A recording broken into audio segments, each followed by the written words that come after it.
Very interesting po tong topic ko ah. Merong mga pagkain na kinakain nyo. Akala natin healthy.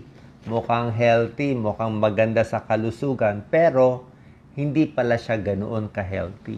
Okay? Hindi ko sinasabi wag kainin, pero baka kasi nami-mislead tayo. Parang ito, oh, ang ganda ng salad, kala mo healthy.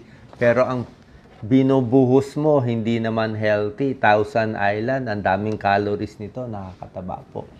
So usually, itong mga 8 pagkain, hinahalo nila isang healthy na pagkain, lalagyan ng sangkap na hindi healthy, kaya nalilito tayo. Kaya magugulat tayo, tumataba pa rin tayo, tumataas pa rin yung blood sugar, kahit healthy na ang isip natin kinakain natin. Ano tong 8? Number 1, mga dried fruit and raisins, 'di ba? Marami tayong nabibili dito, prutas 'yan dried fruit Kaya lang itong pag nag-i-snack tayo sa dried fruit, maraming dagdag na sugar 'yan. May mga sugar, may mga iba meron pang mga preservatives, yung iba na-allergy pa. Tsaka let's say raisins. Ang ginawa lang niya, tinanggal niya yung tubig nung grapes, kaya naging raisins.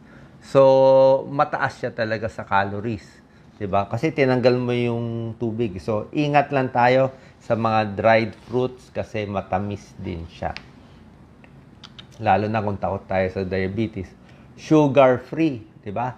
Pag nakakita ka isang soft drinks na sugar-free o isang pagkain na sugar-free, tingin natin okay na 'to Cake na sugar-free. Kaya lang para maging sugar-free siya, may nilagay na artificial sweetener. Maraming klase. May aspartame, may iba pa. Oo nga, medyo okay naman. Pero merong mga pag-aaral kasi, yung mga artificial sweetener, may link baka hindi ganun kaganda, baka in the future may masamang epekto sa katawan, hindi natin masabi. Pero ang malinaw na pag-aaral, kahit yung mga 0 calories na soft drinks, hindi rin maganda sa kalusugan. Nakita nila, kahit wala siyang calories, artificial sweetener lang siya, yung mga taong mahilig sa mga diet or 0 calorie na soft drinks, mas tumataba pa rin siya. Mas nagkakasakit. Bakit? Kasi hindi nga pumapasok yung calories, pero yung utak at panlasa natin gusto pa rin ng matamis. May sugar craving ka pa rin. So, hinahanap mo pa rin yung matamis.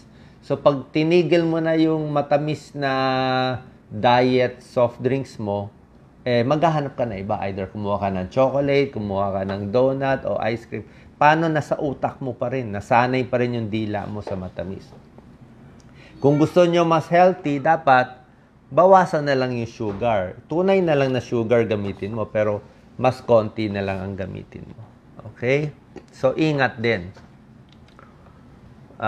Actually, pati mga i-add ko na rin meron minsan mga merong mga zero cholesterol, meron sila nilalagay na gano'n. Pero yung mga low fat, hindi ko lang nailagay dito. Meron dyan mga low fat or zero fat. Okay naman ang low fat, zero fat. Kaya lang minsan, pag tinanggal nila masyado yung mantika, nawawalan ng lasa. Pinapalitan nila ng ibang bagay. Nilalagyan nila ng asin or nilalagyan nila ng asin or medyo matamis. So, hindi rin healthy yung pinapalit. Merong mga meal replacement bar. Actually, medyo mahal to Mga protein bar. Bumibili din ako nito. Para di siyang candy bar. Okay? Kung titignan nyo, mataas din siya sa calories. Mas healthy naman siya konti kumpara sa chocolate bar na matatamis. Pero, ganun pa rin po. Tignan nyo pa rin gaano karaming sugar, gaano karaming carbohydrates, baka cookies and cream yung flavor niya. So, ano pa rin siya? Counted pa rin siya, nakakataba pa rin siya. Okay? So, alert lang tayo. Ito, marami mahilig sa salad kuno, di ba? Marami ako nakikita, overweight. Salad ang kinukuha. Healthy naman talaga po. Yan, kamatis, pipino, lettuce, very healthy. Kaya lang, yung pinapatong natin na salad dressing, doon tayo malalagutan. Thousand Island, ako hindi ako ng Thousand Island. Kung gusto mo, konting-konti lang. Kasi mayonnaise yan O, itlog, mayonnaise, mataba yan, fatty. O kahit mga ranch sauce, Caesar salad, di ba? Itlog yun eh. So, kung gusto niyo talaga na hindi kayo tataba, pwede yung ano lang, suka lang, balsamic vinegar, or lemon lang ang nilalagay. Diba? So, ingat din sa mga pinapatong. Ayan, no? Number 5, ito. Mahilig tayo sa mga juice, di ba? Nasa bote, nasa lata. Minsan, yung mga smoothie, yung mga shake. Healthy ang prutas. Pero pag ginawa mo na siyang lata, marami dyan may dagdag syrup na yan eh. Di ba? Added syrup, added sugar para magkaroon ng lasa. Kung hindi mo di ba? Ano? Delikado tayo dito sa added. So, pwede pa rin tumaas ang blood sugar mo, pwede ka pa rin tumaba. At pag ginawa na siyang nasa lata na juice or ginawa na siyang fruit shake, ang nangyayari, natatanggal yung fiber. Yung fiber ng prutas, play natin yung apple. May fiber yung apple eh. Pero ginawa mo ng apple juice, nawala na yung fiber. Yung fiber ng prutas, yun ang healthy na para bumaba ang cholesterol, gumanda yung pagdumi natin, di tayo ma-constipate. Yun ang nagbibigay na parang bulk, parang walis-walis, panglinis ng tiyan natin. Tinanggal mo na yung fiber. Ang natira na lang, yung fructose, yung matamis na lang ng fruit. Diba? So, tingnan nyo maigi kung maraming sugar or syrup added dun sa canned or bottled juice nyo or sa mga smoothie or shake nyo. Kung gusto nyo, kayo na lang gumawa ng sarili nyong prutas na hinahalo. May warning lang ako, ha? Ito po, pakinggan niyo, lalo na sa diabetic at overweight. Hindi ko sinasabi hindi kainin to. Okay pa rin to, ha? Mas maganda nga to kaysa sa soft drink, kaysa sa iced tea. Pero, wag nyo isipin na kahit gaano karami iinumin mo ay okay, lalo na kung diabetic po kayo. May tinatawag kasi tayong glycemic index. Yan ang level ng pagkain kung gaano siya kalakas magpataas ng blood sugar. Pag lampas 56, lampas 70, konting kain lang ng pagkain yun, tataas na blood sugar mo. Pag yung glycemic index less than 55, kahit marami kainin mo, hindi tataas ang blood sugar mo. Ang mga pagkain na mababa sa glycemic index, lahat ng gulay. Broccoli, celery, cucumber, lettuce, pepper, 15 lang. Ang baba ng glycemic. Ano yung matataas? Yan ang matataas. Pakwan, 72. Pineapple, 66. Melon, 65. Raisin, sinabi ko, 64. Papaya, 60. Ang grapes, 53. Saging, depende. Pag overripe, mataas din. Pero pag tama-tama lang, ang pagkahinog, okay din. So, the point is, pwede nyo kainin to, kahit may diabetes, pero konti lang. Kasi nga, mabilis siya magpataas ng blood sugar. Pag gagawa kayo ng shake, siguro sa isang araw, kalahating baso o isang baso, yun na lahat.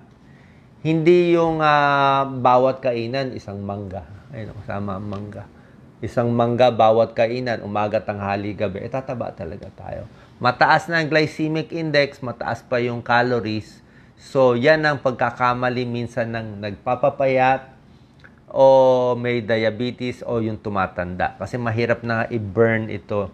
Pwede kumain, konti lang, baka isang slice lang. Ano ang mga prutas na mababa ang glycemic index na pwedeng mas maraming kakainin nyo? Ito, suha, pears, peras, apple, 39 lang yung apple, di ba? Matabang lang siya. Orange, actually, depende sa tamis eh. O strawberry lang mismo. Hindi mo lalagyan ng maraming condensed milk. Peach, grapes, mataas na. Tapos, syempre, pag nilagay mo na yan sa lata, ginawa mo ng fruit cocktail na may syrup, kung gusto nyo healthier, yung mga canned fruits, tatapon mo yung syrup. Sayang, di ba? Yun na lang. O ano nga yung gusto nila, Doc Lisa? Buko salad. Ako, buko salad, ano ba nilalagay natin doon? Cream yun, di ba? Oo. Fruit salad, ang daming cream. Talagang lolobo tayo dyan, ha? Hindi na tayo magkakasya sa pantalon natin. Kasi nga, napuntahan ng mayonnaise, di ba? Ito pa, nako, masasyak kayo, magagalit na sila. Dok, wala na akong makain. Hindi ko naman sinabi, wag kainin kung wala kayong problema. Kung hindi naman kayo tumataba, walang problema. Ito ang matindi sa lahat. Alam naman natin, hindi siya ganun healthy kung healthy, hindi naman ganun ka-healthy. Kasi nga, fried rice na maraming laman, yung mga may season, punong-puno ng karne, ano ba to, Japanese style or Chinese style? Siyempre, ang kaning puti lang, di ba, plain rice, mga 200 calories. Pag ginawa mong sinangag, tapsilog, bangosilog, yung 200, baka 250, 300 calories, mantika na yun eh. Pero pag ginawa mo ganitong fried rice, nako, punong-puno ng mantika, may itlog, ang sarap, may mga baboy, baka, chorizo, ano pa ba?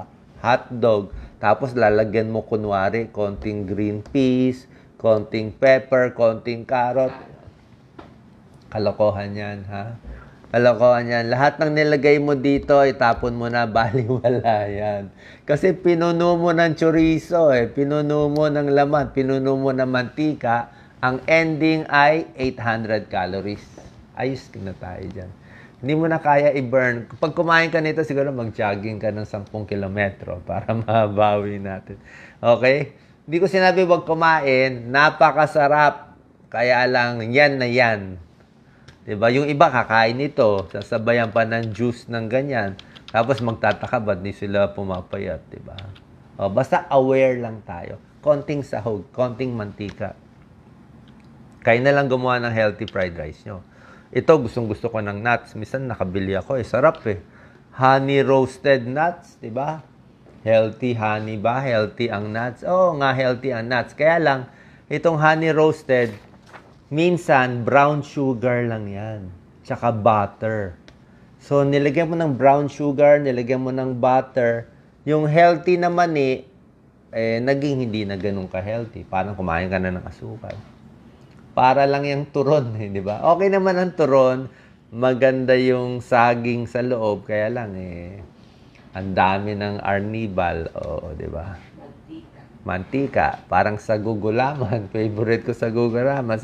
Pwede naman kumain, hindi ko sinasabi bawal, pero aware tayo na pag marami nun, medyo tagilid ang waistline at bilbil natin. Lalo na pag tumatanda, di ba? Di ba? Kasi ganun talaga yung gawain Ganun ang gawain. Yung hindi healthy, lalagyan ng healthy. Yung cake, di ba? Ang tamis-tamis ng cake, di ba? Puro icing, tapos lalagyan mo kunwari ng konting strawberry sa ibabaw. O yung pastry na sobrang mamantika, sobra butter, lalagyan ng konting peach sa ibabaw. Pinaghalo yung, tinago mo yung unhealthy, pinatungan ng healthy. Lagot pa rin tayo. Basta aware lang. Chips. Actually, okay naman itong mga baked chips, veggie chips. Mahilig ako dito. Diba? Better ito kumpara sa mga regular na mga chips, na mga regular potato chips at ibang chips. Mas maganda pa rin to. Baked siya. Ito, veggie siya. Kaya lang, pag ginawa mo na siyang chips, syempre para magkalasa, lalagyan mo ng marami-raming asin yan. Asin, asukal, paminta, kung ano pa ilalagay mo para magkalasa siya. So, nasa sa inyo. Parang minsan yung baked potato, healthy ang baked potato, di ba? Pero pag nilagyan na ng maraming cheese, maraming bacon, maraming cream, ibang usapan na yun. Kape, okay naman ang kape. Gusto niyo magkape, pero lalagyan na ng, lalagyan ng cream, whipped cream, lalagyan ng chocolate, kung ano-ano hinahalo, doon tayo masisira sa hinahalo. Okay? So, ano pinakamaganda? Pag kumain tayo nito, lakad tayo ng lakad. Walking is the best exercise, pampatulog para maging fit, mabawasan yung calories na kinain natin. I'm sure marami pa kayong maisip na pagkain na healthy, pero kala nyo hindi. So, okay lang yung mga fruit shake. Ako, gusto kong fruit shake, apple, carrot. Carrot kasi mababa na siya. Apple, mababa din siya. So, medyo okay na yun. Pang-constipated, favorite ko yun. Anti-cancer tayo.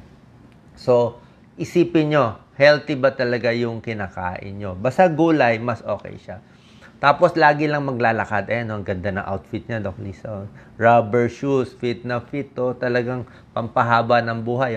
Pampaliit ng tiyan, pang-alis sa mga sugar na kinain, good for diabetes, pampababa ng blood pressure, pampababa ng cholesterol, ganda circulation sa utak, sa kidney, sa puso, bawas stress, maganda outlook, hindi maaksidente, maganda sa immune system, maganda ang tulog, mababawasan na risk sa cancer, simpleng lakad lang.